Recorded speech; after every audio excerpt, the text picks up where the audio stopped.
guys, ito na nga yung hito na napulot namin kanina. Ayan, so ngayon iluluto na namin siya. Pero bago yun, kailangan muna natin siyang ilagyan ng asin para daw matanggal yung parang laway-laway niya.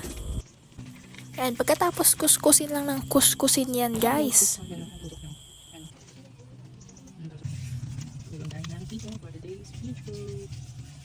Grabe guys, first time ko lang makakita ng hito na buhay.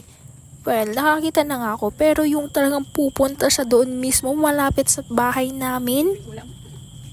Sabi ni mama, lumabas daw siya dahil siguro nabulabog pagkatapos ng bagyo. Hindi ko alam kung anong dahilan. So ito na nga tayo guys, ihawin na natin siya. Grabe guys, alam nyo ba, habang iniihaw to, ang bango-bango niya. Sobrang bango talaga. Nakakatakam yung amoy niya. Grabe. Habang iniihaw ito, grabe guys, yung excitement ko, nandoon na talaga kasi first time ko. Luto na guys, may pang dinner na. Thank you Lord. After ng bagyo, may pinapahid ang Lord ng ulam. Luto na nga ang ating inihaw na hito. Thank you Lord sa blessing na ito.